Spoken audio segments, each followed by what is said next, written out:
Assalamualaikum warahmatullahi wabarakatuh. Alhamdulillah alladzi bi ni'matihi tatimmu shalihat. Asyhadu an la ilaha illallah wa asyhadu anna Muhammadan abduhu wa rasuluhu la nabiyya ba'da amma ba'du. Allahumma ati nufusana taqwaha wa zakkiha wa anta khairu man zakkaha anta waliyuha wa maulaha. Allahumma alimna bima 'allamtana wa alimna bima yanfa'una wa zidna ilma.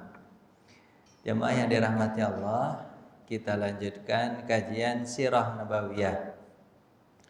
Kemarin kita selesai membahas tentang Islamnya Umar dan Hamzah. Kemudian setelah itu orang-orang Quraisy tidak punya pilihan kecuali mencoba untuk memberikan perundingan kepada Nabi dengan cara, masih ingat nggak Pak? Satu hari menyembah Allah, sehari menyembah patung, masih ingat nggak Pak? Nah, habis itu kan sudah begitu Nabi Muhammad mengatakan Allah tidak mengizinkan begitu. Habis itu marah kan dia, habis itu gimana?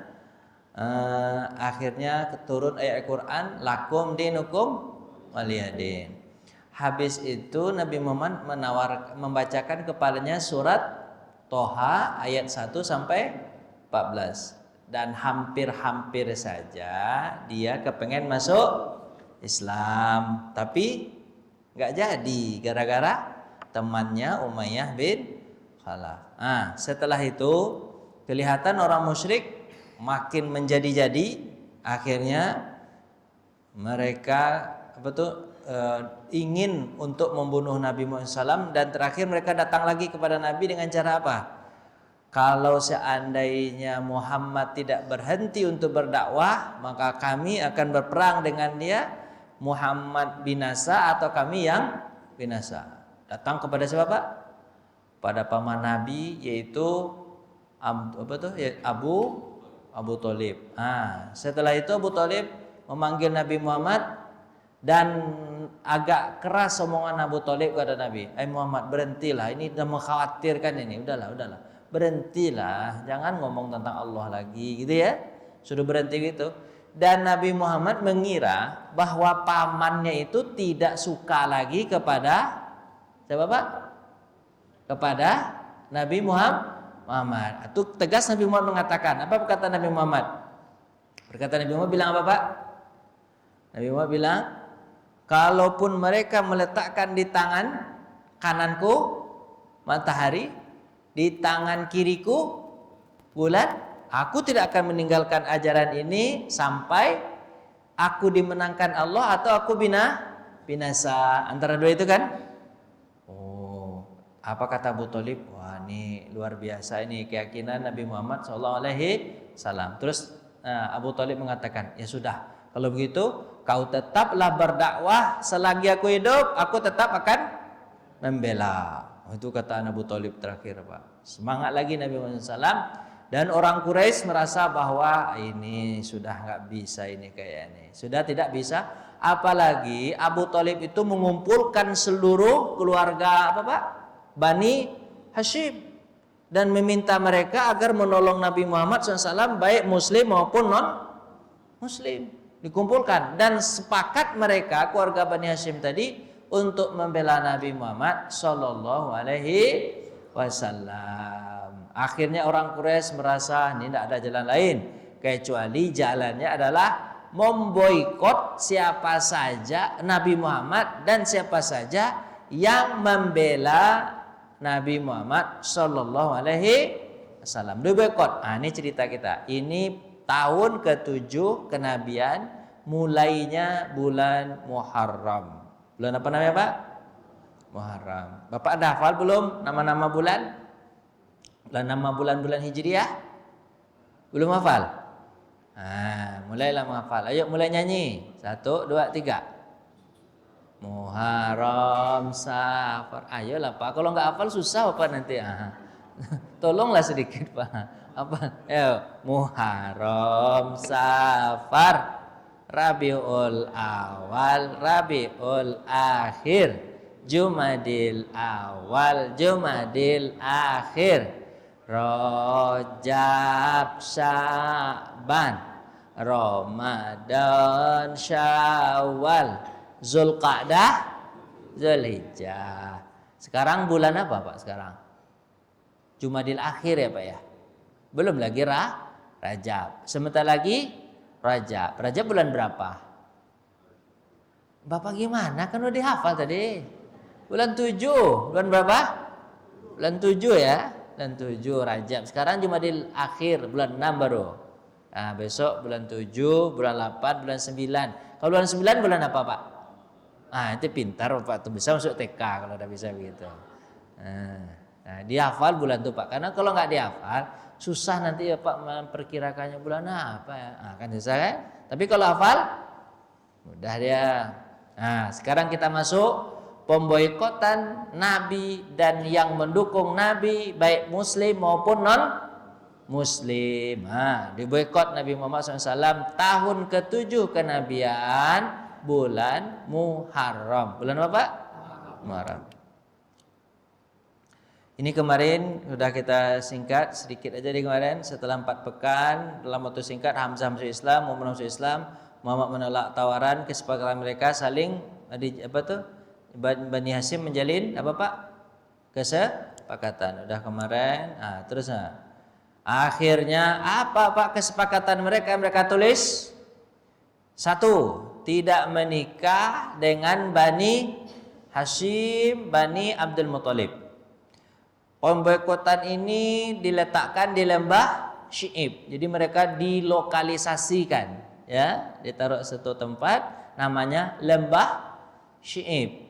Kemudian tidak berjual beli dengan mereka kecuali dengan harga yang sangat tinggi, malahan 10 kali lipat. Bapak tahu nggak beras yang 20 kilo sekarang berapa harganya? Saya baru kemarin beli beras. Ya, Bapak tak tahu harga beras, Bapak jarang beli beras ya. Sekarang yang 20 kilo tuh Pak 320. Jika seandainya mereka jual 20 kilo untuk 1 bulan itu 10 kali lipat dari 320 berapa? Cepatlah. 3.200.000. Kan tinggi sekali itu kan? Begitu mereka. Terus mereka tidak berkumpul atau berbaur atau berbicara dengan Nabi Muhammad dan pendukung Nabi Muhammad. Itu isi pemboikotan. Dan isinya itu ditulis di mana Pak? Di sebuah lembaran, ditempel di Ka'bah. Di Ka'bah itu ditempel Pak, dinding Ka'bah. Tapi di dalam Ka'bah tempel itu. Ini tahun ketiga perkampungan itu. Ini dia Pak. 3 tahun perkampungan Abu Thalib itu. Lanjut aja, ini sudah saya sampaikan kemarin. Orang Quraisy makan mereka. Tidak ada pasokan makanan. Gini ceritanya. Orang Quraisy kalau mau menjual makanan kepada mereka berapa kali lipat? 10 kali lipat.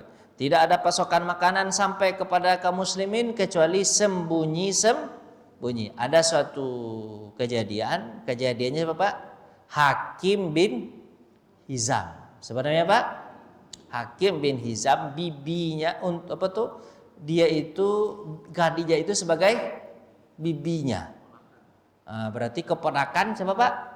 Khadijah. Namanya Hakim bin Hizam. Jadi gini ceritanya Pak. Hizam ini beradik kakak dengan Khadijah. Bapak iyain aja lah ya gitu biar saya pahamnya. Hakim, Hizam, ayahnya Hakim nih beradik kakak dengan Khadijah. Berarti Hakim ini apanya Khadijah? Keponakan. Ini dulu sering dibantu sama Khadijah. Kan Khadijah kaya Pak. Dia dapat uang itu gara-gara dibantu sama Khadijah. Keponakannya. Kan biasa kan orang bantu keponakan kan Pak ya? Biasa kan? Terus Khadijah diboikot dari sekaya-kayanya sampai habis-habisnya uangnya. Khadijah itu sampai miskin Pak, serius sampai miskin Khadijah itu. Itu hebatnya Khadijah nikah sama Nabi Muhammad tuh Pak. Makanya Pak, kalau Khadijah itu Pak, Nabi Muhammad tidak bisa melupakan Khadijah. Maka dulu Pak, orang mengatakan, siapa orang yang paling kaya di Mekah? Orang menjawab pasti Khadijah. Khadijah Pak. Terus Khadijah itu Pak menyerahkan seluruh hartanya untuk dakwah Nabi Muhammad Shallallahu Alaihi Wasallam. Sampai nanti ketika Khadijah mau meninggal itu Pak, terus Khadijah berpesan kepada Nabi, ya Rasulullah, jika seandainya nanti aku meninggal dunia dan kau masih membutuhkan aku sudah serahkan seluruhnya kepadamu, hartaku, diriku, nyawaku, kuserahkan untuk Allah dan Rasulnya. Sekarang kalau aku sudah meninggal dunia dan kau masih butuhkan aku, sisanya hanya tulang-tulangku saja, maka gali kuburku itu, ambil tulangku itu untuk perjuangan Islam. Bapak sampai begitu nggak wasiat bapak? Hanya tinggal tulang, habis itu bapak bilang apa? Ambillah. Untuk apa? Untuk perjuangan Islam. Itu begitu. Makanya Nabi Muhammad Pak, walaupun 10 istri setelah Khadijah, Nabi Muhammad tetap mengatakan, oh Khadijah. Kenapa tetap Khadijah Pak? Makanya kata Aisyah, aku tidak pernah cemburu kepada istri Nabi yang masih hidup, tapi aku selalu cemburu kepada Khadijah. Walaupun aku tidak pernah ketemu dengan siapa? Dengan Khadijah. Tidak pernah ketemu Pak. Aisyah itu tidak pernah ketemu dengan siapa Pak? Khadijah. Tidak pernah ketemu dengan Khadijah, tapi aku cemburu karena selalu sebut-sebut sama Nabi Muhammad sallallahu alaihi wasallam. Apa kata Nabi Muhammad nih ketika Aisyah mengatakan, "Ya Rasulullah, kan Allah sudah menggantikan kepadamu yang lebih baik." Aku nih, gitu bahasanya. Aku apa? Masih perawat. Dari perawan masih ting-ting, ya kan? Cantik segala macam. Kenapa sebut-sebut Khadijah juga? Apa kata Nabi Muhammad? Demi Allah, Khadijah itu disebut sama Nabi Muhammad, dia melahirkan anak-anakku. Khadijah itu dia beriman semua orang kafir. Khadijah itu memberikan seluruh hartanya kepadaku, sementara orang lain tidak mau memberikan. Khadijah itu, gitu kata Nabi Muhammad. Terus apa kata Aisyah? Wah ya, jauh kalah saya daripada Khadijah. Apa kata Aisyah? Mulai hari ini saya tidak akan mendebat Nabi Muhammad kalau Nabi Muhammad mengatakan tentang Khadijah. Baik Pak, lanjut. Jadi Hakim bin Hizam ini melihat Khadijah, kan ketika itu usia Khadijah sudah 63 tahun Pak. Udah tua. Habis itu apa? Dia mulai apa Pak? Sakit-sakitan. Makanan tidak ada. Dibawanya apa Pak? Onta, tahu kan onta? Onta itu diisi apa? Diisi sama dia apa tuh? Makanan. Jadi onta sebelah kiri biasanya bisa 60 kilo bebannya itu Pak. Sebelah kanan 60 kilo. Berarti ada 120 kilo. Baik makanan apa aja lah. Di situ onta tadi. Onta tadi dilepas ke lembah Syi'ib. Karena dijaga ketat Pak. Jadi agak jauh dikit dilepas. Pergi sana. Pergi ke lembah Syi'ib. Siapa yang dapat silahkan nanti kan gitu Pak ya. Begitu cara memberikannya. Ketemu sama Abu Jahal. Ketemu sama Abu Jahal ketika Hakim bin Hizam melepaskan apa? Onta tadi. Apa yang kau kerjakan? Hakim? Apa yang kau kerjakan Hakim? Begini kerjaanmu selama ini. Hakim, kau tidak akan selamat dariku. Ontamu aku tarik, kau pun tidak selamat dariku. Kusiksa kau. Kata siapa Pak? Kata Abu Jahal itu jahatnya orang baik, dia nggak boleh baik orang sama dia. Itu jahatnya Abu Jahal tuh. Terus apa Pak? Ternyata ada Abul Bukhturi. Siapa namanya Pak? Abul Bukhturi. Gak kelihatan sama Pak? Kelihatan tak? Anggap aja kelihatan, gimana lagi?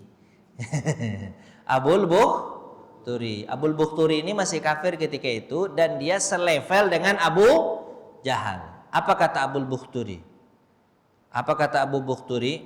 Hei Abu Jahal, orang berbuat baik kalau larang-larang, biarin aja. Kata siapa Pak? Abul biarin aja. Kata Abul Bukhturi, biarin aja. Itu dia berbuat baik. Dia membuat baik itu ada bibinya di dalam, Khadijah, yang membantu hidup dia dulu ketika dia belum jadi apa? Apa sekarang kalau dia membantu balik Khadijah kan boleh saja, biarkan. Berkelahilah Abu Jahal dengan Abul Bukhturi karena mereka selevel dan berdua pula. Tadi ada Abul Bukhturi sama Hakim bin Hizam. Mereka berdua akhirnya gimana Pak? Abu Jahal merasa terpojok dan terkalahkan. Kemudian Abu Jahal, terserah kalian dah. Gitu akhirnya begitu Pak. Akhirnya lepas pula. Satu apa lepas Pak? Onta dan isinya. Begitulah caranya, hanya mengapain Pak? Memberikan makanan untuk Nabi Muhammad dan kaum muslimin. Kalau 120 kilo berapa lama tahannya Pak? Orang sebanyak itu? Ada sekitar 3.000, berapa tahannya Pak? Berapa? Jawablah Pak. Orang ada 3.000 di dalam. Berapa 120 kilo tuh? Sehari habis. Jadi Bapak bilang itu untuk sebulan, enggak, untuk sehari aja habis. Itu pun tak cukup tendak tuh. Itu kan habis. Nah, gitulah kira-kira Pak. Nah, itu cara membantunya. Lanjut. Nah, kemudian 3 tahun perkampungan Abu Thalib merasa khawatir atas keselamatan Nabi. Makanya Nabi Muhammad Pak agak berat rasanya Nabi Muhammad itu melepaskan Abu Thalib itu ketika meninggal dunia Pak. Ini kan Pak. 3 tahun perkampungan itu kan Abu Thalib ketika di dalam itu merasa khawatir Pak. Karena orang Quraisy masih siap-siap untuk membunuh Nabi Muhammad SAW. Apa kata ini Pak? Kata Abu Thalib, "Hei Muhammad, kan Nabi Muhammad rumahnya ada kan di situ. Hai Muhammad, begini aja lah. Kalau malam hari kau pindah ke rumahku tidur, aku ke rumahmu tidur." Kata siapa Pak? Abu Thalib. Pindah tidur. Karena Abu Thalib khawatir kalau nanti malam hari orang Quraisy datang ke rumah Nabi kemudian membunuh Nabi Muhammad sallallahu alaihi wasallam. Maka pindah tidur, biarlah aku yang mati daripada kau yang mati. Pindah tidur Muhammad. Makanya Pak terkenal betul Pak Abu Thalib dengan Ali bin Abi Thalib. Siapa Ali Pak? Anaknya. Itu terkenal Pak, menggantikan Nabi, siap untuk meninggal daripada Nabi Muhammad SAW. Ayah dan anak sama aja perbuatan dia Pak. Cuma bedanya Ali masuk Islam, Abu Thalib enggak. Itu makanya Nabi Muhammad nanti Pak ceritakan ketika meninggal Abu Thalib ini menangis betul Nabi Muhammad SAW. Pengen sekali Abu Thalib itu masuk Islam dengan satu kalimat aja, la ilaha illallah. Tapi Abu Thalib enggak mengucapkan itu. Sedih luar biasa Nabi Muhammad SAW. Kalau soal membantu Pak, Abu Thalib. Makanya Pak, ada di antara orang non muslim tadi, mereka membantu agama Islam tapi tidak masuk Islam. Ada tuh sebagiannya begitu Pak. Tapi kita doakan mudah-mudahan mereka masuk Islam. Nah, lanjut. Untuk itu ia memerintahkan Rasulullah berbaring di tempat tidurnya dan Rasulullah tidur di tempatnya. Nah, lanjut. Namun Rasulullah SAW dan kaum muslimin tetap keluar pada musim haji. Nah, jadi kalau musim haji Nabi Muhammad keluar Pak. Ngapain Nabi Muhammad keluar? Untuk berdagang. Tapi secara sembunyi, tidak bisa terang-terangan. Karena namanya diboykot. Musim haji kan orang rame begitu kan, keluar dikit kan bisa kan, orang kan dipagar gitu Pak ya, dipagar kemudian diapain, di penjara selama 3 tahun. Lama Pak, di tahun 7 Hijriah bulan Muharram sampai nanti tahun 10 Hijriah bulan Muharram juga. Muharram ke Muharram Pak, 10 tahun. Kenabian. Oh ya Hijriah ya, salah saya. Makasih Ustaz ya, masih konsentrasi Ustaz. Tapi bapak-bapak yang lain diam aja Ustaz. Terserah Ustaz aja lah kata dia. Mau Hijriah mau kenabian terserah lah deh. Ustaz aja konsentrasi sendiri. Bapak-bapak ini nerima aja ya Pak ya. Nggak ada protesnya, enak juga ngaji kalau nggak ada protesnya. Akhirnya cerita apa nih Pak? Pembatalan apa Pak? Pembatalan lembar perjanjian. Setelah 3 tahun akhirnya dibatalkan. Bagaimana cara pembatalannya? Kisah pembatalannya gini Pak. Pada bulan Muharram tahun ke-10 kenabian. 10 kenabian. Dan 3 tahun pas ini Pak. Nah, hal ini dilakukan oleh siapa Pak? Perjanjian ini pertama Hisham bin Amru namanya. Siapa namanya Pak? Hisham bin Amru ini datang kepada Zuhair bin Umayyah. Ada siapa Pak? Zuhair bin Umayyah. Apa kata Hisham bin Amru? Celakalah kita kalau kita membiarkan orang apa Pak? Orang Muhammad, pendukungnya serta Abu Thalib, kita tahu kan mereka orang baik semua itu. Kan Abu Thalib itu terkenal dulu apanya Pak? Kalau ada jemaah haji yang datang, mereka tidak perlu mengeluarkan untuk tempat tinggal dan makan minum, tidak perlu. Serta transportasi tidak perlu. Karena semuanya pasti akan disediakan oleh Abu Thalib. Ya, dan keluarga Abu Thalib dari Bani Hashim. Masih ingat gak ceritanya Pak? Ini ceritanya panjang ini. Dulu-dulu harusnya dari awal ya. Pak, kan namanya Qusay. Siapa namanya Pak? Qusay itu punya 2 orang anak namanya Abdul Manaf sama Abdiddar. Abdul Manaf, Abdiddar. Abdul Manaf ini nanti keturunan Nabi Muhammad SAW. Sementara Abdiddar nanti keturunan Abu Jahal, Umayyah bin Khalaf. Itu keturunan nanti itu Pak ya. Keturunan nanti itu. Sekarang Abdul Manaf ini setelah Qusay meninggal dunia, terbagilah. Dulu Qusay itu dia yang mengatur semuanya, baik perang segala macam, baik luar negeri maupun dalam negeri, kayak gitulah. Habis itu ketika apa? Ketika sudah meninggal Qusay, kekuasaan itu dibagi 2. Keluarga Bani Abdul Manaf mengurusi tentang dalam negeri, makan, minum, jemaah haji, itu yang urusan. Sementara keluarga Bani Abdiddar ngurusin luar negeri. Kalau perang atau segala macam, itu bagian siapa Pak? Perang, berdagang, itu bagian siapa? Abdiddar. Terus menerus sampai sama Nabi Muhammad SAW. Pokoknya masalah, makanya karam namanya Pak. Masalah karam atau kemuliaan pasti ke siapa Pak?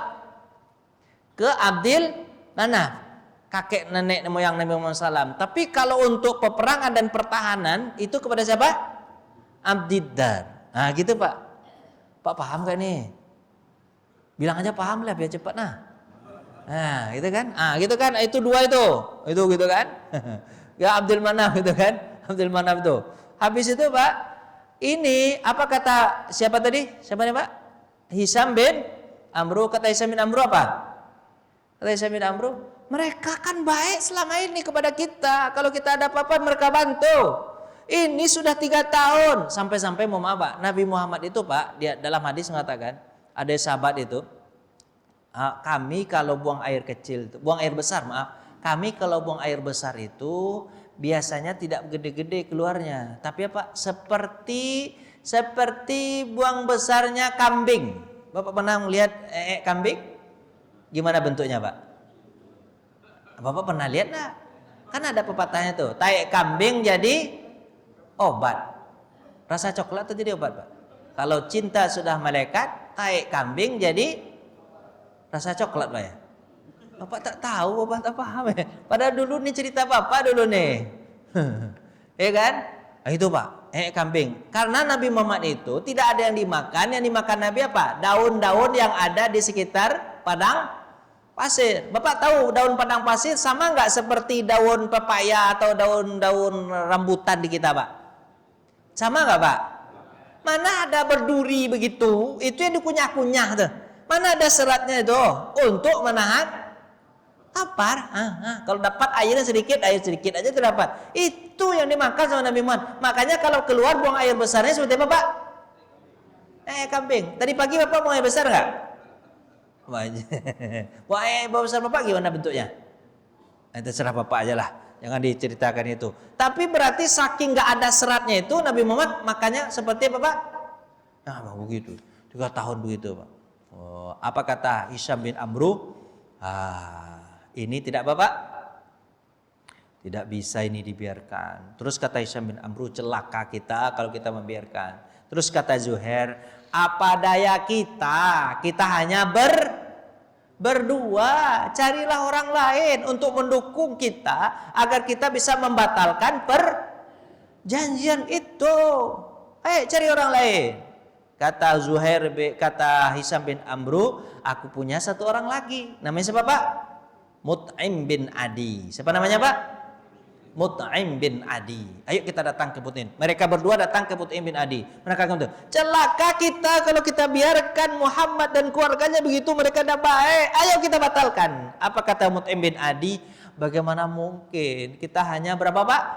Bertiga. Nanti jadi gado-gado kita nanti sama orang Quraisy. Gado-gado, Pak, tahu? Enggak tahu juga, Pak. Ya Allah. Pokoknya dicincang sama orang Quraisy sudah bertiga. Cari yang lain. Apa kata dia, Pak? Kita datang kepada Abul Bukhturi. Bapak tadi Abul Bukhturi tahu nggak siapa, Pak? Siapa Abul Bukhturi tadi? Yang membela Hakim bin Hizam untuk memberikan makanan mogok. Jadi orang-orang yang tersebut di sini nih, Pak, namanya Abul Bukhturi, nanti terakhir siapa? Zam'ah bin Aswad. Dia ada berapa nanti? 5 orang. Nanti kelima-lima orang ini Nabi Muhammad kan mereka berjasa nih kepada Nabi Muhammad, berjasa kan? Nanti di perang Badar Nabi Muhammad itu bilang apa kepada sahabat? Nanti kalau kalian ketemu sama Hisam bin Amru, habis apa? Zuhair bin Umayyah, habis siapa? Mut'im bin Adi, Albul Bukhturi, Zam'ah bin Aswad. Kalian jangan bunuh mereka ya.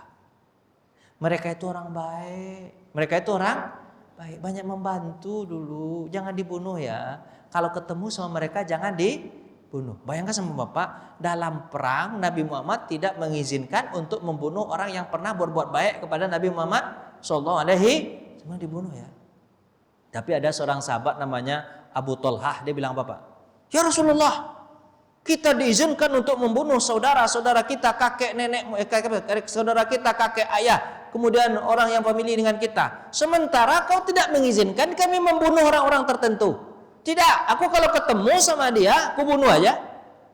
Kata siapa, Pak? Abu Thalhah. Termasuk kan Nabi Muhammad bilang apa? Ketemu sama Abbas bin Abdul Muthalib dan keluarganya, jangan bunuh ya. Kalau ketemu sama keluarga Bani Hashim yang ikut ke perang, yang ikut di lembah Si'ib, jangan dibunuh ya. Kata siapa, Pak? Kata Nabi Muhammad kepada sahabat ketika mau perang Badar. Itu tidak dibolehkan. Tidak dibolehkan. Tapi Abu Thalhah bilang, Bapak, kami kalau ketemu kami bunuh aja. Apa kata Nabi Muhammad? Apakah pantas paman Nabi dibunuh sementara dia orang baik? Abu Thalhah merasa bersalah. Ya Allah, aku terlalu kasar ngomong sama Nabi Muhammad sallallahu alaihi wasallam. Akhirnya Abu Thalhah bilang apa? Pak, tidak ada yang bisa tidak ada yang bisa menembus dosa kesalahanku karena salah ngomong kepada Nabi kecuali aku mati syahid. Akhirnya nanti di perang Badar dia mati syahid, dia nanti Abu Thalhah itu, Pak. Lanjut, ini ceritanya yang 5 orang. Cuman nanti, Pak, di antara mereka tetap ada yang meninggal dunia di perang Badar. Tetap ada yang meninggal. Ceritanya tentang Abu Bukhturi ini, Pak. Abu Bukhturi ini yang sangat terkenal ketika meninggal dia, Pak. Dia itu bertemu dengan sahabat. Apa kata sahabat? Abu Bukhturi, kami tidak diizinkan untuk membunuh kamu. Udah kamu minggir. Kami tidak boleh. Bayangkan dalam perang disuruh minggir, Pak. Minggir ya. Kamu duduk aja di sana. Kami nggak boleh ngapa-ngapain kamu. Duduk sana, duduk. Kata siapa, Pak? Yang lain. Kata Abu Bukhturi, bagaimana dengan teman-temanku Abu Jahal? Habis itu siapa?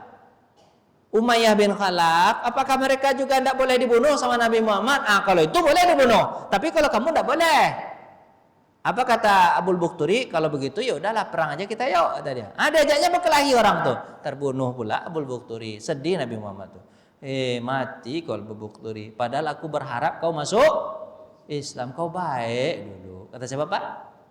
Salam. Tapi salah di antara mereka ada yang meninggal di perang apa, Pak? Perang Badar nanti. Sudah berlima mereka, Pak. Sudah berlima mereka. Akhirnya mereka berencana untuk ngapain, Pak? Merobek. Bapak udah capek aja. Gimana nih, Pak? Bosan Bapak nih? Pak, mereka berencana berlima ngapain, Pak? Merobek apa? Merobek perjanjian itu. Mereka atur strategi. Bagaimana caranya? Kata Hisam bin Amru, caranya jangan langsung kita berlima-lima, langsung datang semuanya untuk apa, Pak? Untuk merobek. Nanti kita ketahuan hanya 5 orang. Begini aja caranya. Aku dulu yang ngomong di mana Pak? Di depan Ka'bah tuh dengan berteriak keras-keras. Habis itu nanti ditimpali oleh Zuhair. Begini caranya, kata Hisham bin Amr. Nyun mereka praktekan. Pertama ngomong Hisham bin Amr dulu. Wahai orang-orang Quraisy, kata Hisham bin Amr, kita tahu selama ini Muhammad dan keluarganya banyak membantu kita. Malahan dalam masalah haji dan segala macam mereka yang memberikan bantuan kepada kita. Dan tidak haji pun mereka baik kepada kita. Sekarang sudah 3 tahun hingga di antara mereka ada yang meninggal kelaparan di tengah-tengah itu. Aku tidak tega melihatnya. Apakah kalian tega melihat itu? Kata siapa Pak? Hisham bin Amr. Demi Allah, aku ingin membatalkan perjanjian itu. Kata siapa Pak? Hisham bin Amr. Aku ingin merobeknya. Datang Abu Jahal. Apa kata dia? Hei Hisham bin Amr, jangan macam-macam. Kau sembarang, kau sendirian aja. Macam-macam kau ngomong-ngomong begitu, mulutmu ku robek. Kata siapa Pak? Abu Jahal suka gitu, jahat dia orangnya Pak. Robek mulutmu, sembarang ngomong aja kau. Habis itu berdirilah siapa Pak? Zuhair bin Umayyah. Apa kata Zuhair? Hai Abu Jahal, aku setuju dengan siapa Pak? Hisham bin Amr. Padahal sebenarnya tadi itu gimana Pak? Dia udah sepakat nih. Jadi seolah-olah ini banyak orang pendukung, padahal mereka cuma Bapak 5. Makanya Bapak, kalau Bapak kepengen menang itu jangan langsung ke 5-5-nya datang, satu-satu datang dulu. Seolah-olah ini banyak. Apa kata siapa Pak? Zuhair bin Umayyah. Aku juga setuju dengan pendapat Hisham bin Amr. Setuju aku, harus dirobek itu. Apa Pak? Perjanjian itu. Harus dirobek itu. Terus apa kata Abu Jahal? Kalian berani berdua merobek? Mulut kalian berdua kami robek. Itu kata siapa Pak? Jangan berani-berani. Abu Jahal mulung begitu. Datang lagi siapa Pak? Namanya Pak? Mut'im bin Adi. Aku juga setuju. 3 nih. Banyak nih kata dia. Ada mulai ragu. Siapa mulai ragu Pak? Abu Jahal. Orang lain pun mulai ragu. Banyak pendukung. Sebenarnya di hati mereka kepengen robek. Cuma karena Abu Jahal, mereka nggak berani untuk merobek. Kata Mut'im bin, aku juga setuju tuh, begitu. Robek aja, ayo. Apa kata Abu Jahal? Kalian bertiga. Nggak ada kekuatan kalian bertiga. Datang lagi siapa Pak? Abul Turi. Aku juga. Dia berempat. Datang pula siapa namanya Pak? Zam'ah bin Aswad. Aku juga. Udah berlima. Udah berlima itu udah berat Pak. Udah berat Pak. Abu Jahal udah duduk aja lagi. Terserahkan dia lah. Abu Jahal udah tertunduk. Akhirnya mereka kepengen merobek karena sudah 5 orang dan ternyata yang lain terpengaruh. Yang lain apa Pak? Terpengaruh. Makanya Bapak kalau untuk menang Bapak caranya begitu kalau kampanye Pak. Satu-satu Bapak keluarkan apa? Jangan. Satu-satu dikeluarkan apa Pak? Kartu Bapak itu satu-satu. Terakhir baru kartu as. Joker itu keluarkan. Kartu as itu joker. Bapak enggak mengerti remi mana. Terakhir itu dikeluarkan. Jangan itu dikeluarkan dulu. Kalau itu dikeluarkan dulu Pak, kalah Bapak. Tahu strategi Bapak. Begitu. Akhirnya Bapak, mereka masuk ke dalam Ka'bah, kayak pengen merobek apa? Ternyata Allah lebih dahulu. Pak, sebenarnya tulisan itu ditulis di mana ya Pak? Di kulit binatang atau di kulit onta mungkin. Kan keras tuh Pak ya? Keras tuh Pak. Kulit onta. Setiap hari orang masuk ke dalam Ka'bah dan setiap hari orang melihat apa Pak? Melihat tulisan itu. Tapi dalam waktu 1 malam bisa habis tulisan itu kecuali hanya meninggalkan sisa kalimat Bismillah dengan nama Allah. Ternyata orang Quraisy itu pakai Bismillah juga. Bismillah dengan nama Allah. Tapi semua isi perjanjian tidak boleh berdagang sama Nabi, tidak boleh menikah, tidak boleh bicara dan segala macam memboikot, itu habis seluruh tulisannya kecuali kalimat Bismillah. Dalam waktu 1 malam rayap memakan. Kira-kira menurut Bapak bisa nggak dalam 1 malam habis buku Bapak itu dalam 1 malam? Bisa nggak? Mana mungkin bisa. Tapi Allah kalau berkehendak Pak, dihabisin sama Allah Pak. Dengan tentaranya namanya Bapak rayap habis. Pas ketika mereka keluar, tuh kami belum merobek. Kata siapa Pak? Hisham bin Amru. Kami belum merobek, tapi rakyat pun tidak suka dengan perjanjian ini. Begitu semua orang, wow, kata siapa Pak? Tidak takbir, mereka akan baru masuk Islam. Karena kalau kita kan takbir, Allahu Akbar kan itu kan, mereka masuk, senang mereka karena itu sudah dibatalkan oleh Bapak Rajab. Nah, itulah ceritanya. Bapak mau nanya atau enggak? Saya sendiri aja sibuk aja di sini. Nanya enggak Pak? Tanyalah Pak. Biar berasa saya tidak sendirian. Mereka beliau mengatur strategi tadi udah kan? Sungguh orang musyrik melihat tanda-tanda agung itu dan berpaling dari tanda-tanda kekufuran. Turunlah surah Al-Qamar ayat berapa Pak? Ayat berapa Pak?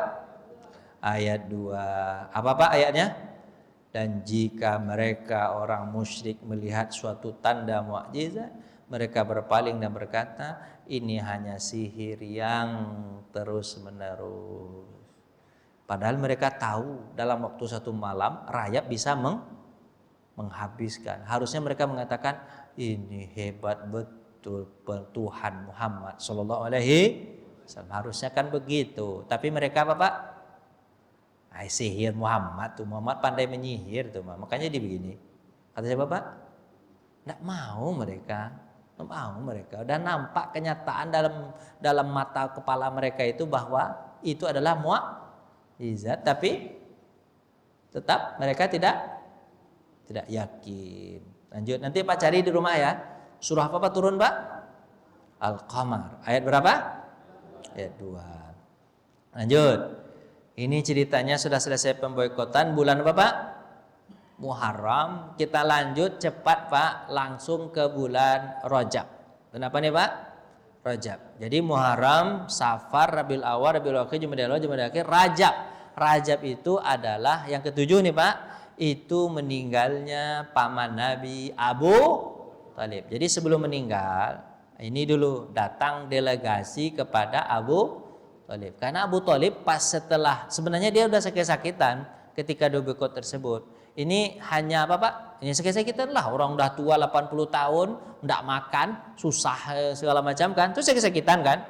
Orang Quraisy itu merasa bahwa takut nanti kalau meninggal Abu Thalib gara-gara mereka asingkan begitu, mereka pasti akan disalahkan.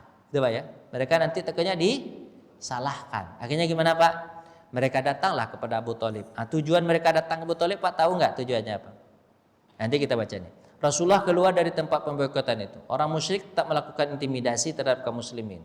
Tetap intimidasi tetap Pak, tetap intimidasi. Tapi yang jelas sudah selesai dari boikot. Abu Thalib tetap melindungi Nabi Muhammad SAW. Usianya 80 tahun. Berapa bulan setelah pemboikotan Abu Thalib sakit. Dan orang musyrik merasa cemas. Kalau seandainya dia mati dalam waktu dekat ini, maka pasti orang-orang yang lain menyalahkan orang Quraisy karena telah memboikot pemimpin mereka, yaitu siapa Pak? Abu Thalib. Akhirnya Pak, orang-orang Quraisy mengunjungi Abu Thalib. Kalau bisa, kan tujuannya gini Pak. Ini tujuannya Pak. Ada 4 tujuan sebenarnya. Pertama, kunjungan pertama itu untuk membersihkan nama Quraisy karena telah memboikot siapa? Abu Thalib. Jadi gini ceritanya Pak, lempar batu sembunyi tangan. Pak paham gak itu? Orang sakit gara-gara kita, tapi datang pura-pura Abu Thalib sakit ya, Abu Thalib ya, sakit ya. Kan bukan gara-gara kami kau sakit kan? Kau sakit gara-gara tua aja kan? Bukan gara-gara kami boikot kan? Ya kan ya Abu Thalib ya? Ya kan? Kalau enggak ya iyain aja, kalau enggak kami bunuh nih. Oh gitu. Jadi Pak tujuannya Bapak untuk membersihkan nama. Kalau sekarang namanya lempar batu sembunyi tangan. Itu tujuan dia Pak. Itu yang pertama. Yang kedua, mereka berkeinginan datang kepada Abu Thalib itu tujuannya apa? Kalau bisa nih Pak, kepemimpinan Abu Thalib diserahkan kepada adiknya. Siapa namanya? Abu Lahab. Walaupun Abu Lahab itu kalau secara pemimpin dia gak cakap sebenarnya. Lebih pantas Nabi Muhammad Sallallahu Alaihi Wasallam. Secara kepemimpinan lebih hebat Nabi Muhammad SAW. Tapi orang Quraisy takut kalau Abu Thalib mewasiatkan kepemimpinan itu kepada siapa? Nabi Muhammad SAW. Karena takut mereka datang kepada Abu Thalib, Abu Thalib, jangan kau serahkan sama Muhammad, serahkan kepada Abu Lahab. Abu Lahab kan adekmu, masih ada dia. Kalau istilahnya Pak, ya gitulah, diserahkan kepada siapa? Abu Lahab. Kalau diserahkan kepada Abu Lahab, aman, betul nggak Pak? Kalau serahkan kepada Nabi Muhammad, nggak aman.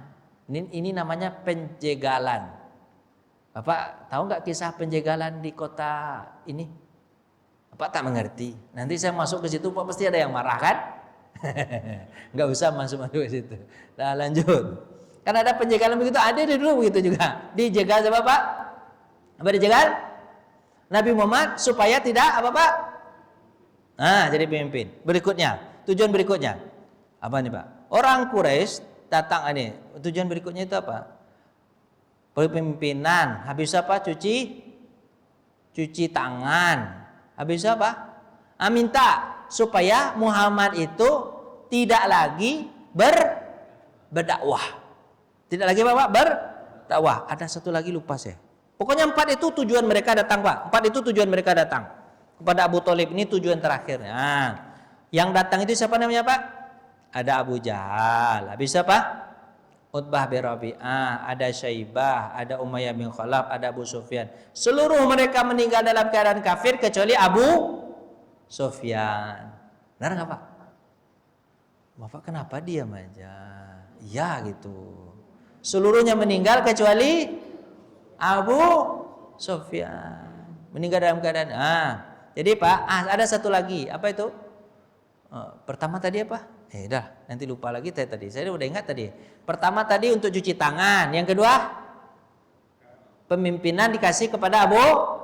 Kalau bisa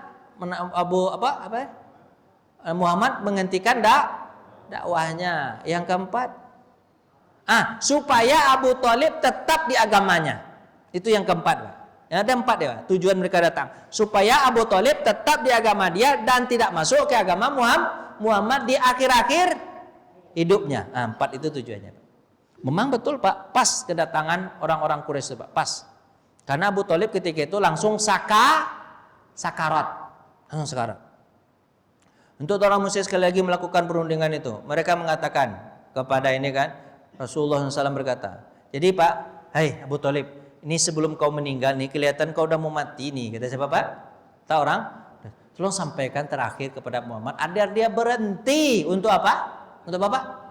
Untuk berdakwah. Sebab kalau tidak berhenti berdakwah, kami berperang dengan dia. Maka nanti setelah kau meninggal dunia, lihat aja, Muhammad sebentar lagi mati ya depan kami. Coba lihat. Suruh dia berhenti.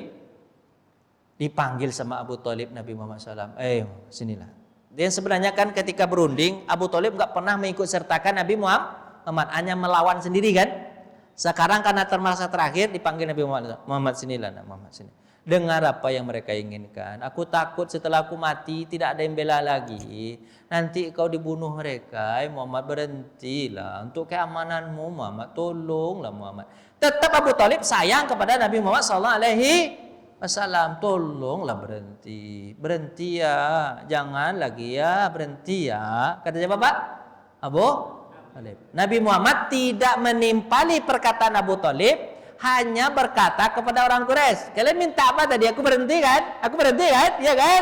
Sini aku katakan sama kalian. Kalian mau dengar kan? Sini aku katakan. Gini, menurut kalian mau nggak aku ajarkan kepada kalian satu mantra? Orang dulu nih kita kan mantra. Satu mantra. Kalau kalian ucapkan mantra tersebut, kalian bisa menguasai dunia dan harta sekaligus. Dunia kalian akan kuasai, hartanya pun kalian akan dapatkan. Kalian mau nggak? Mantranya sedikit aja, nggak cukup satu baris. Kata siapa Pak? Nabi Muhammad SAW. Kalian mau nggak mantra tersebut? Abu Jahal bilang apa? Mau. Mereka memang keinginannya apa Pak? Dunia. Ada dia tahu betul kalau Nabi Muhammad ngasih mantra, insya Allah sukses insya Allah. Mau. Apa mantranya? Ayo kasih tahu aja. Apa mantranya? Ayo. Kami ingin menguasai dunia dan hartanya. Apa kata Nabi Muhammad? Nah, kisah duduk baik-baik, duduk baik-baik, aku dengarkan. Apa kata Nabi Muhammad? Kalau kalian ingin mantranya, maka ucapkanlah mantranya la ilaha illallah. Pasti akan kalian menguasai dunia dan seisinya. Jangankan dunia, akhirat pun kalian kuasai. Kata siapa Pak? Nabi Muhammad. Dan ingat, kalimat ini pasti akan tersebar ke seluruh dunia. Benar nggak Pak? Tersebar nggak Pak? Jawablah ya gitu, biar cepat. Ya gitu. Nah, Bapak tidur aja. Ya, itu Pak. Akhirnya tersebar kan? Apa kata Abu Jahal ketika mendengar mantranya la ilaha illallah? Apa yang terjadi? Kalau kalimat la ilaha illallah ya enggak kalimat la ilaha illallah enggak. Karena Abu Jahal itu tahu Pak, konsekuensi dari kalimat la ilaha illallah. Pak tahu nggak konsekuensi kalimat la ilaha illallah itu apa? Ya nggak masuk Islam, habis itu tidak boleh buat maksiat, kan itu. Bapak paham nggak? Kalau la ilaha illallah tidak Tuhan selain Allah, nggak boleh berzina nanti, nggak boleh berjudi, nggak boleh menipu, nggak boleh melakukan yang haram, hanya melakukan yang baik-baik saja. Selama ini Abu Jahal dan teman-teman suka yang buruk-buruk, dia tak suka yang baik. Kalau kalimat Allah berarti mereka tidak bisa berbuat jahat lagi. Itu yang mereka tidak suka, kalimat la ilaha illallah itu. Kalau harta dunia dia suka, cuman kalau dilarang untuk berbuat jahat, enggak suka. Kesukaannya itu. Jadi sebenarnya yang menghalangi orang untuk masuk Islam itu apa sebenarnya Pak? Nafsunya. Kan manusia itu mau enggak dikekang-kekang Pak? Enggak boleh berzina. Banyak enggak manusia dikekang enggak berzina, enggak boleh. Senang enggak hati mereka dilarang untuk berzina Pak? Jawablah Pak. Untuk menipu mana senang. Nafsu manusia itu kepengennya bebas. Betul nggak Pak ya? Ini kalimat Allah jadi terkekang. Padahal itu yang menyelamatkan sebenarnya kan. Itu sebenarnya konsekuensinya. Apa kata Nabi Muhammad? Ucapkanlah kalimat Allah itu. Apa kata mereka Pak? Dah, pulang. Jangan kau ngomong lagi Muhammad. Dah, diam. La ilaha dari dulu kali la ilaha illallah aja. Itulah bahasa dia kan. Dah berhentilah ngomong. Akhirnya mentok lagi tuh. Tidak terjadi apa Pak? Kesepakatan. Ada. Akhirnya Pak gini Pak. Ini kata-kata yang mana kan? Delegasi itu. Rasulullah berkata, apa kata? Ucapkan kalimat la ilaha illallah agar kalian Bapak bisa menguasai dunia dan segala isinya. Mendengar itu, yang lain tuh kebingungan. Muhammad, apakah kamu menginginkan Tuhan yang banyak menjadi Tuhan satu? Agamamu ini benar-benar aneh. Kata siapa Pak? Kata mereka. Kan Tuhan mereka kan banyak, tahu-tahu jadi satu aja. Ya kan aneh. Harusnya Tuhan itu banyak, kata mereka. Padahal sebenarnya mereka yang aneh. Harus Tuhan satu. Kalau banyak kan berkelahi Tuhan tuh. Ya kan? Kalau satu kan otoriter kan jadinya kan. Tuhan. Akhirnya kemudian mereka saling berargumen. Maka itu mereka ingin. Allah Subhanahu wa taala berfirman berkenaan surat Shad ayat 1 sampai 7. Jadi turun Pak, ayat apa Pak? Surat Shad. Jadi kalau dibaca semua pasti lama nih Pak. Harus ditafsirkan dulu, diinikan dulu. Ya kan Pak ya? Benar enggak Pak? Bapak mau nanya atau enggak nih? Enggak juga ya Allah, udah panjang betul. Enggak nanya Pak? Mau nanya Pak? Ayo. Motivasi Allah terhadap Abu Thalib tidak diberi hidayah untuk masuk Islam. Tentu ada hikmahnya. Pak, motivasinya apa? Baik. Apa susahnya bagi Allah? Iya, untuk masih Islamkan dia. Mengislamkan Abu Thalib. Baik. Terima kasih. Ya. Kenapa Allah tidak mengislamkan Abu Thalib? Kan mudah bagi Allah untuk mengislamkan Abu Thalib. Baca ayat Al-Quran. Ayat Al-Quran betul. Yahdi mayyasha wa yudhillu mayyasha. Kita lihat tafsir begini Pak. Kalimat yahdi mayyasha itu Allah akan memberi petunjuk. Akan. Kalau kalimat akan gimana Pak? Kalimatnya fi'il mudhari, kata ahli tafsir. Fi'ilnya fi'il mudhari. Allah akan memberi petunjuk. Kalau akan berarti orang itu dulu datang sama Allah, baru Allah akan kasih dia dulu yang membuka diri, baru Allah kasih. Tapi kalau dia nggak mau buka diri Pak, nggak dikasih. Gini aja lah Pak, contohnya gampang gini. Bapak, kalau kata hadis Nabi ini, kalau datang kepada Allah, kalian datang kepada Allah dengan jalan kaki, Allah datang kepada kalian dengan berlari. Awalnya itu, kalau datang kalian kepada Allah dengan merangkak, maka Allah datangi kalian dengan cara berjalan. Kalau kalian datang berjalan, maka Allah datang kepada kalian berlari. Gini contohnya, misalnya Pak, rencana pertemuan Bapak dengan Allah di sini. Di sini di tengah-tengah. Bapak dari sini. Bapak dari mana? Dari mana Pak? Dari sini. Bapak baru di sini, Allah sudah sampai di sini sambil mengatakan, ayo cepat, sinilah, sini. Allah sudah nyambut sebenarnya. Cuman Bapak nggak merangkak ke sini, kira-kira dapat nggak Pak? Nggak. Tapi kalau Bapak jalan aja satu langkah, jadi mah. Saya contohkan, misalnya satu. Bapak mau sholat ke masjid. Mau sholat Bapak? Masjid. Caranya gimana? Ketika dengar azan, Bapak langsung wudhu aja. Langsung apa?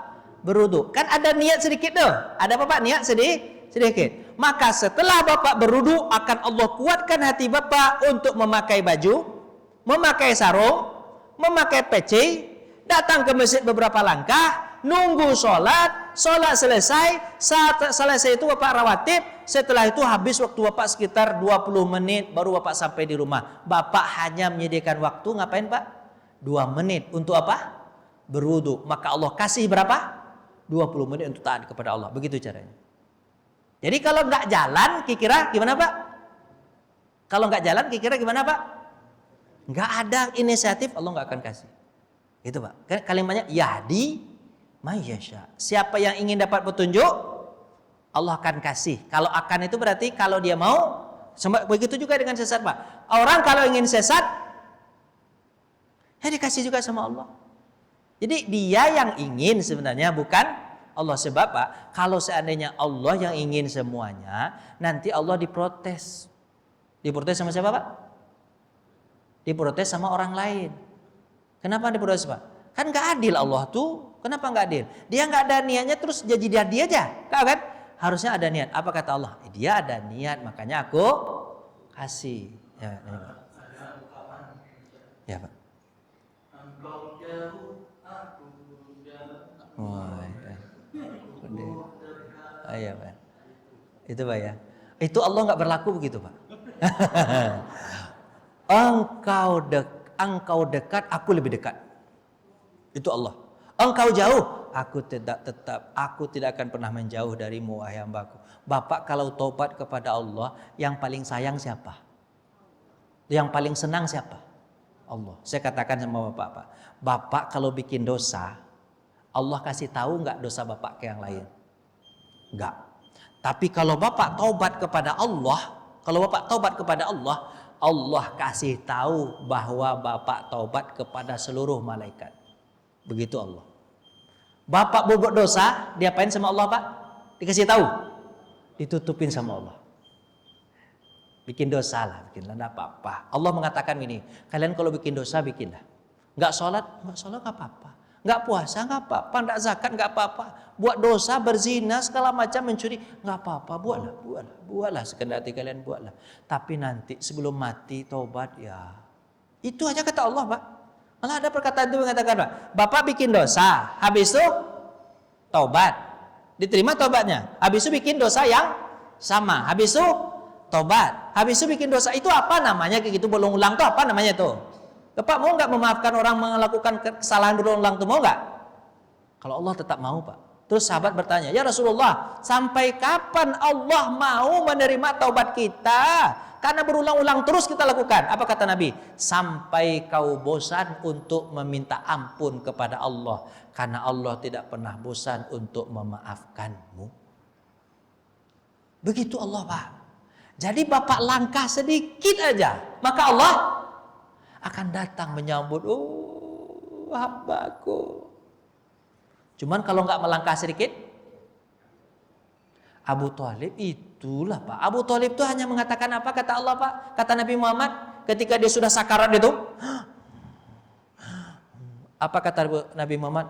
Ya ammi, wahai paman, kul kalimatan liuhajju laka indallah. Ucapkan satu kalimat aja paman, satu aja paman. La ilaha illallah, agar aku bisa beralasan nanti di hadapan Allah. Tolong paman, sholat nggak usah, puasa nggak usah, satu kalimat itu aja, la ilaha illallah. Sebenarnya dalam hati Abu Thalib itu sudah yakin ada Allah, Pak, sudah yakin. Nabi Muhammad itu benar, sudah yakin. Nabi Muhammad itu baik, sudah yakin.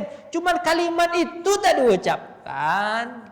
Apa kata Nabi? Ayolah paman, tolonglah paman. Ini gara-gara Abu Jahal lagi nih. Gara-gara dia lagi nih, Pak. Dia memang biang kerok kerjanya Abu Jahal nih, Pak. Apa kata Abu Jahal kepada Abu Thalib? Abu Thalib, kalau kau ucapkan kalimat itu, maka setelah kau meninggal dunia, sejarah hidupmu aku akan buat jadi runyam. Maksudnya sejarah hidupnya diapain, Pak? Kan yang mengatur nanti sejarah adalah orang yang menang, kan bisa, Pak? Dianggapnya Abu Jahal itu menang. Nanti sejarah hidupnya, Pak, diapain? Misalnya dibuat sejarahnya Abu Thalib itu, dia itu pezina, pemabuk-mabuk, itu peminum minuman keras. Pokoknya dibuat begitu, dijelekkan nama dia setelah meninggal. Itu ancaman siapa, Pak? Abu Jahal. Terus apa kata? Apakah kau akan meninggalkan agama nenek moyangmu yang setelah 80 tahun kau anut? Aku tidak rela kalau kau ucapkan apa? Kalimat la ilaha illallah. Kata siapa, Pak? Abu Jahal. Abu Thalib bilang apa? Karena takut ini, karena takut dunia itu kadang-kadang, Pak. Orang gitu kadang-kadang takut dunia itu. Dia bilang apa, Pak? Hai Muhammad, aku tetap di agama ini. Menangis Nabi. Oh paman, tolonglah paman. Menangis Nabi Muhammad. Turun ya Quran, Bapak.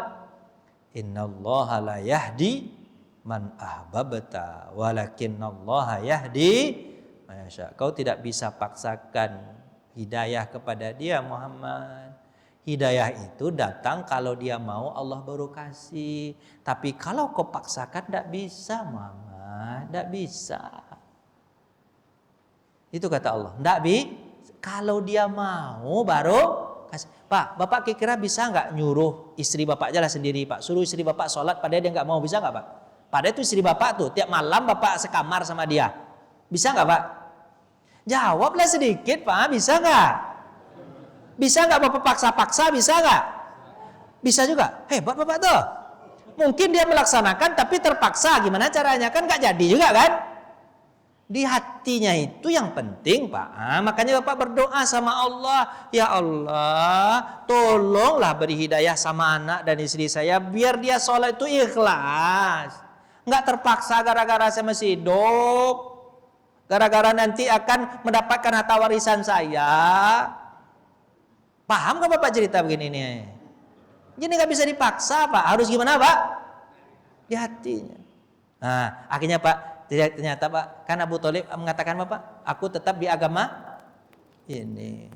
Akhirnya dia meninggal dunia. Pas meninggal dunia tuh tambah menangis Nabi. Oh paman, kau baik sama aku dari aku kecil sampai lama. Nabi Muhammad itu sama Nabi dari umur 8 tahun. Dari umur 8 tahun. Dari umur 8 tahun sampai umur Nabi ketika itu umur berapa tuh? Oh 10, berapa tuh? 50 tahun, berarti 42 tahun Nabi Muhammad bersama Abu Thalib. Oh, menangis baru. Oh, paman itu kan. Terus Nabi Muhammad SAW berdoa kepada Allah.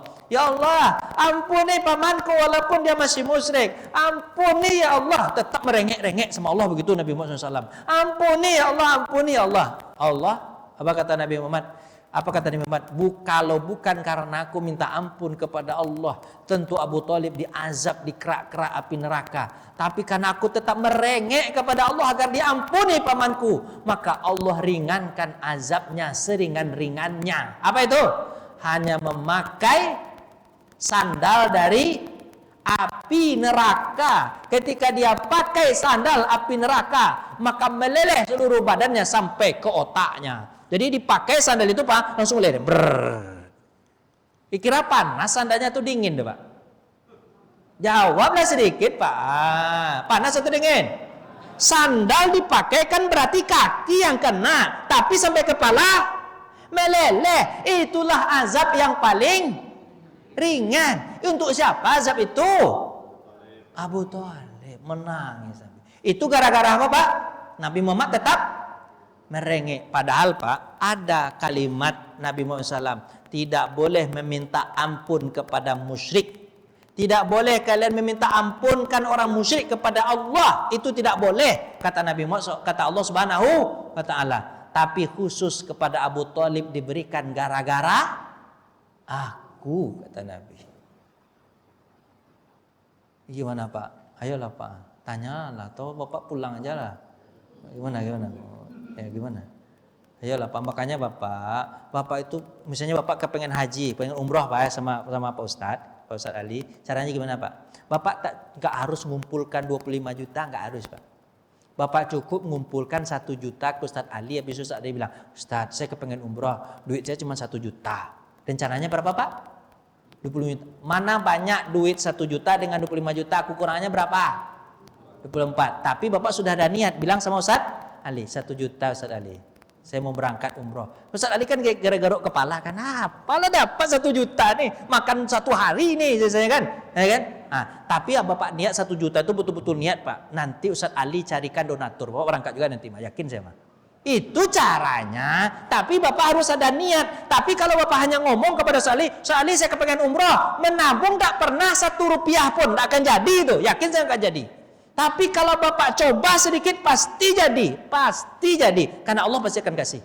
Banyak cerita begitu, banyak orang yang pergi haji segala macam dari ketidakadaan kemudian jadi. Paham gak Bapak ceritanya? Langkah sedikit baru dapat. Tapi kalau nggak melangkah, nggak akan dapat. Innallah yahdi may yasha wa yudillu may yasha. Kalimatnya kata ahli tafsir, Bapak, fi'il mudhari. Bapak minta dikit baru Allah kasih. Tapi kalau tak minta sama sekali nggak dikasih. Disitulah letak keadilan Allah Subhanahu wa ta'ala. Cukup ya Pak Ibu ya? Cukup, pulang kita lagi. Makan kita dulu. Nah, makan kita dulu. Sarapan kita dulu. Baik, Pak Ibu yang dirahmati Allah. Auzubillahi minasyaitonirrajim. Bismillahirrahmanirrahim. Alhamdulillahirabbil alamin wassalatu wassalamu ala asyrafil mursalin wa ala alihi wa sahbihi rasulih ajmain. Allahumma ahyina bil iman wa amitna bil iman wa hsyurna bil iman wa adkhil jannata ma'al iman. Allahumma habbib ilainal iman wa zayyinhu fi qulubina wa karihna ilaikumul kufra wal fusuqa wal isyan. Ya Allah, berikanlah kami keimanan, hidupkan kami dalam keadaan beriman, matikan kami dalam keadaan beriman, masukkan kami ke surga bersama orang-orang yang beriman. Ya Allah, ya Tuhan kami, berikanlah kepada kami hidayah ya Allah. Kami berharap agar iman ini indah dalam hati kami ya Allah. Ya Allah, berikan kepada kami penglihatan agar kami bisa melihat kekuasaan-Mu ya Allah. Agar kami benar-benar tahu kehebatan-Mu ya Allah. Perlihatkan kepada kami kehebatan-Mu dan kekuasaan-Mu kepada kami, agar kami beriman, kuat iman kami kepada-Mu ya Allah. Seperti imannya sahabat, seperti imannya Nabi, seperti iman-iman orang-orang dahulu yang telah beriman kepada-Mu. Ya Allah, ya Tuhan kami, izinkan kami tetap dalam keadaan iman. Karena kami tahu yang akan menyelamatkan kami hanya iman ini ya Allah. Tidak ada yang bisa menyelamatkan kami kecuali iman ini. Tolong tetapkan iman ini sampai kami meninggal dunia nanti ya Allah. Dan dalam kubur tolong berikan kepada kami iman kami, biar kami bisa menjawab pertanyaan-pertanyaan di malam kubur. Ya Allah, ya Tuhan kami, kalau kami nanti di padang mahsyar, tetapkanlah iman ini agar iman kami yang menjaga kami nanti ya Allah. Kalau nanti kami meniti siratal mustaqim, tetap lekanlah iman ini ya Allah, agar kami lulus untuk meniti siratal mustaqim. Dan jika kami nanti sudah sampai kedua hal, baik surga maupun neraka, tetapkan iman ini ya Allah, agar kami bisa masuk ke dalam surga dengan iman ini ya Allah. Ya Allah, buatlah kami tidak suka kepada kekafiran, buatlah kami tak suka kepada kefasikan, Buatlah kami tidak suka kepada kemunafikan, buatlah kami tak suka kepada kemaksiatan. Ya Allah, izinkan kami tetap dalam keadaan taat kepadamu ya Allah. Berikan kepada kami ketaatan ya Allah. Berikan kepada kami keindahan dalam salat, puasa, zakat, haji kami ya Allah. Berikan kekhusyukan dalam salat kami, keikhlasan dan dalam keikhlasan dalam puasa dan zakat kami serta umroh kami ya Allah. Rabbana taqabbal minna innaka antas samiul alim wa tub alaina innaka antat tawwabur rahim. Ya Allah ya Tuhan kami, berikan iman ini pun kepada keluarga kami, kakak saudara kami, anak-anak kami, jadikan mereka soleh dan solehah. Kau pertemukan kami berkeluarga di dunia, pertemuan pula nanti kami berkeluarga di dalam surgamu ya Allah. Rabbana atina fid dunya hasanah wa fil akhirati hasanah wa qina azabannar. Walhamdulillahirabbil alamin. Assalamualaikum warahmatullahi wabarakatuh.